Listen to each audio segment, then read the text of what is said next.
Hello everyone and welcome back to my channel. Now I know I said that my channel was going to be like hauls, vlogs, cleaning, things like that, but I may have mentioned it in a couple of my other vlogs that the cost of things is going up. Obviously everybody knows it.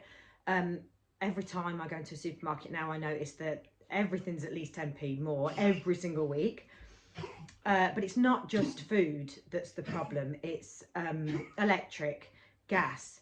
And I've heard on the news lately that people's mortgages, and I've heard from friends and family, people's mortgages are going up ridiculously. And because of that, people's rents are going up. I mean, I heard on the news, I think it was yesterday, the average person is paying for a normal house 1,200 a month. I mean, that's just... how anyone can do that, normal working families, I don't know. So I'm here to tell you a bit about my experience. I have actually been through bankruptcy and an IVA. So I will talk about it, my experience, obviously. I'm not an expert in it, but I've been through it.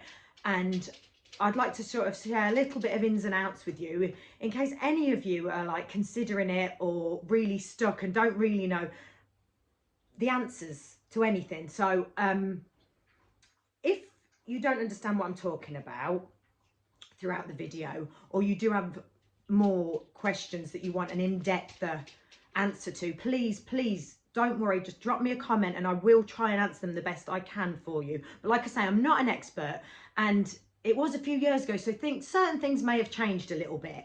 But I'll try and let you know along the way. And obviously this video isn't for everybody. I hope that you're all doing well and you don't need to watch this video.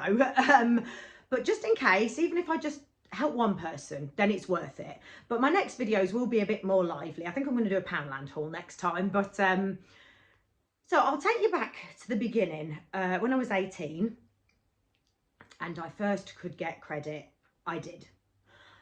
I have always been lethal with credit, and I don't think I'll ever change. It's just in me. Even though I know it's bad and I know it's wrong, I cannot help myself. So when I was 18, I took out a couple of credit cards, things like that, car loans, things that everybody does. And then I was like, I'm going to get a bank loan to pay off the credit cards and anything else I had, and then just pay the one debt like a lot of people do. But the difference is I then paid off my credit cards and then spent on them again. So I had the loan and the credit cards back. And I was working and I was paying them off. I was working very hard to pay everything off. And back then, obviously, the interest wasn't like it was now. And I had credit for years. And I was always in debt and always trying to pay it off. Always wanted that better car. Always wanted like what other people had, you know, the nice shoes. I was living with my parents at the time, so that was helpful. I moved in and out throughout my youth, so but I was always in debt. Holidays, things like that with my friends, I always put it on the card, you know. And then I met my husband and I fell pregnant with our first daughter, and my husband was in the Marines at the time. And we got married very quickly because I knew he got a draft in Scotland. So I knew we had to get married more. We wanted to get married anyway, but I knew we had to sort of hurry it up because we needed somewhere to live. And obviously the military does provide married quarters, but you have to be married. So we sort of rushed that along, and no one was going to hire, because I was waitressing at the time, no one was going to hire me 7 months pregnant in a strange place. So I had to make the decision, I was about 26, I had to make the decision to go through bankruptcy. This was before we moved, I did this. And it was a very simple process for me, actually. The good part was I didn't have a house or... I actually did have a car, but I signed it over to my auntie because I owed her money. So I was like, just take the car instead. So I didn't have anything they could take. If you do have a home or a car that you want to keep, or anything that you want to keep of any value, you cannot with bankruptcy. They will take it. So you have to think long and hard about bankruptcy. It has to be a last resort if you do have a mortgage or anything. But if you rent and, you know, it doesn't really, or you don't mind getting rid of your car, or your car's fully paid for, then they might actually try and take that as well. Anything of any value, they do try and take. But I didn't. So what I did was, when I knew I was going to do it, I went down to the Crown Court and I asked for forms, and they just handed them over. It wasn't massive, it was a big chunk like that. So I was like, there's no way I can fill this out. So I phoned up the Citizens Advice and I went along there. They had booked me in an appointment. I explained, and they said, we can help you fill out the form. So I took them along and they literally pretty much did them all for me. It took about an hour and they were done. Now, before, oh, sorry, something just flashed up on my phone. Before you can hand the forms in and start your bankruptcy, you have to pay. I know it's ironic that you're there because you can't pay, yet you have to pay. When I did it, I think it was about £500, but now I've heard it's gone up to about 2,000. So, but I'm not exactly sure, but you might want to look into that. I know that's a lot of money. I don't understand why you have to do that. You're there because you don't have any money, but that's what you have to do. So I went down with the forms. Now, I had to be there very early. They only took 4 bankruptcies a day and there was a lot of people. So I went down there as soon as they opened with my forms and with my money. You meet with this lady that goes through all the forms, asks you a few questions, takes your money obviously, and then you go away, come back half an hour later and the judge has stamped it. That's you, bankruptcy. That's you got your case number. You then phone all your debtors, or if they phone you, and say, I'm bankrupt, this is my case number. That's it. And then about a week or 2 weeks later, the official receivers get in contact with you. Now, they're the people that will take anything of any value. They go through everything with you. What you can't do is obviously think, right, I think I'm going to go bankrupt. I'm going to take out a load of credit before I do, and then I'll get away with it, because it doesn't work like that. If they think actually that you've done it intentionally, you've just whacked up a lot of credit and then thought, I'll go bankrupt, they won't let you. It's against the law basically to do that. You can't do that. It has to be over sort of a period. So they went through things with me and I explained why I'd had to go bankrupt and things. Also, mine wasn't for a mass amount. I think it has to be over 12,000 to go bankrupt. You have to be in debt over 12,000 to go bankrupt. Mine was, but it wasn't a mass amount. So I don't know how it works as well. I don't know if the judge is so easy just to stamp it if you owe millions or hundreds of thousands. I'm not sure how that works either.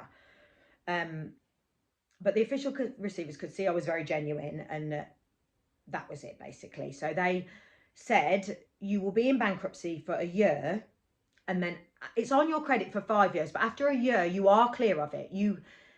If you get any money handed to you in that year, you win the lottery, anything like that, you will have to pay your debt back.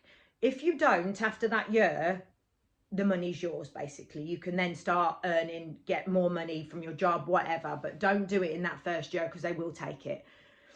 And you can't get any more credit for you. It really hangs over your head. When we came to get a mortgage for the house we're in now, my husband had to get it all because they said, even though it was over the year of my bankruptcy, they said, no, you're going to hinder him, not help him. So he had to get it all himself, basically. So bearing in mind, think about that. And it does affect you forever. Bankruptcy is a big thing. Like, I don't know if you've ever tried to get a loan or something. They always say, have you been bankrupt? Anything like that. So, but for me, it was a massive weight off. I had people phoning me every day, bailiffs at my door all the time. They followed me, everything. It was quite stressful. Bearing in mind, I was quite a young girl as well. And it was quite a stressful experience. So it was like a big cloud had lifted. Bankruptcy was perfect for me and where I was at the time.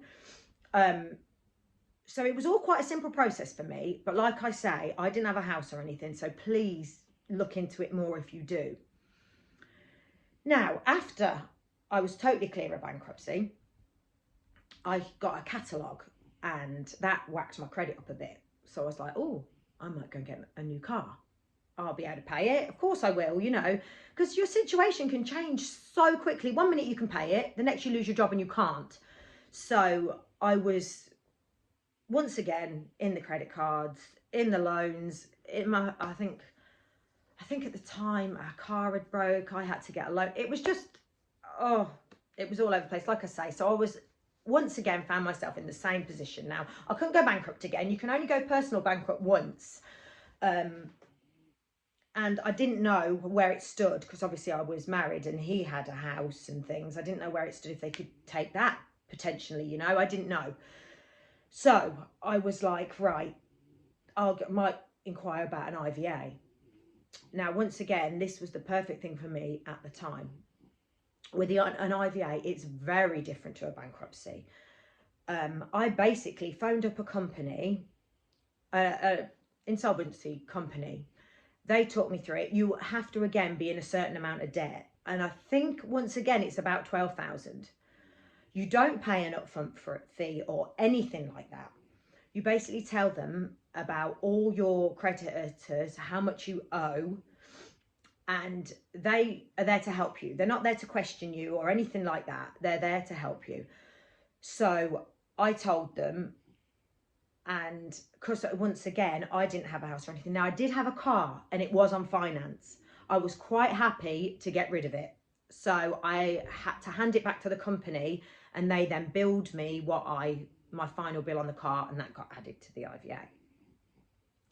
Now, what happens with an IVA is they send you out forms to sign. Once again, you go through them, you sign them, you send them back.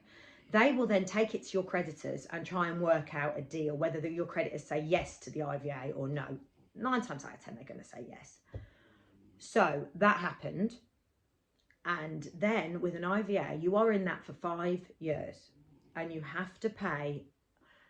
I paid £100 a month. Other people I know pay 80. So it's like and that's for 5 years. You have to pay that, otherwise you'll get breached. You can't just think, oh, I'll miss it this month. It's fine. It will get breached, and then it will have to go back to the creditors. And so that's a bit of a nightmare. So you can't do that. But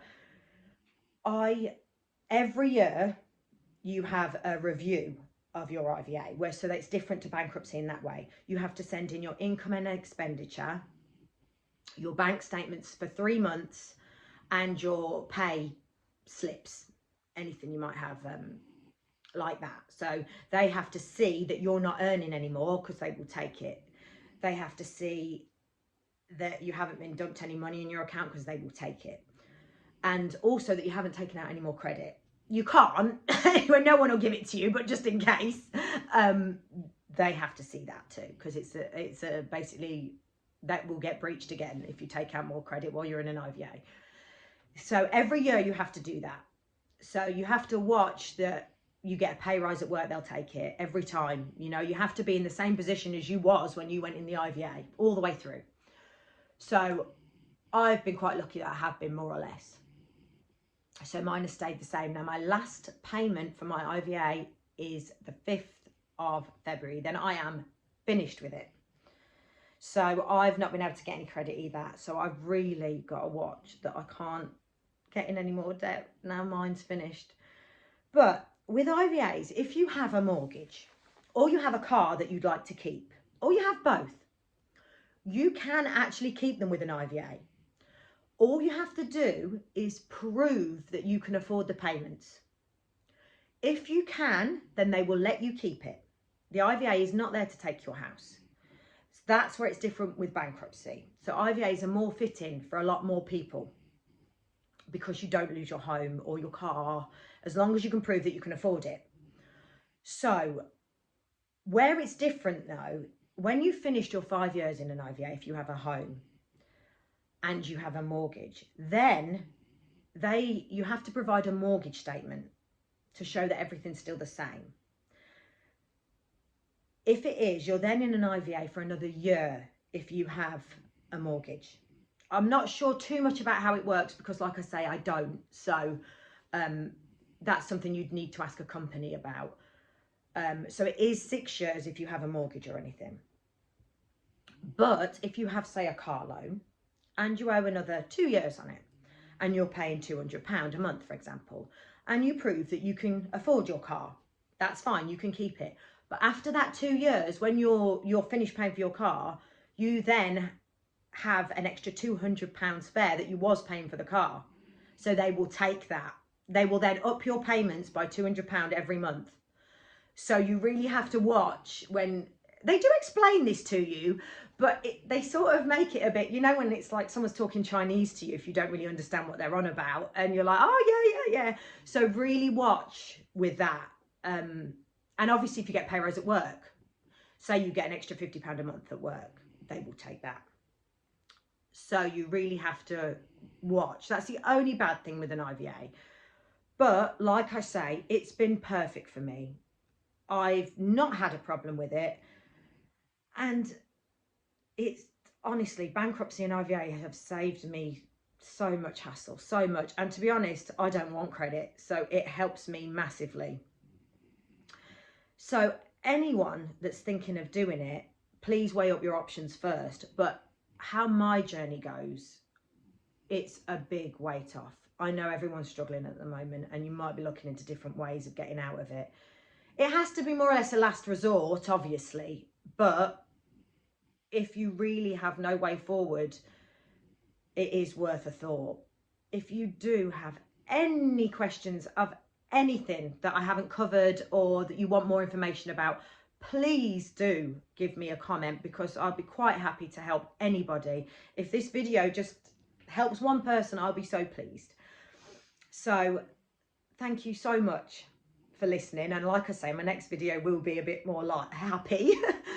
But and thank you so much to my new subscribers, and my other little lovely comment from another lady. I can't believe it. Every time I get a comment, well, I've only had 2, but every time I get one, I'm like to my husband and my kids, look, I've got a comment. Like I'm a top blogger. But anyway, I hope this video did help somebody out there. And like I say, any questions, please don't hesitate to get in contact with me. And I'll see you in the next video. Thank you guys. Bye-bye.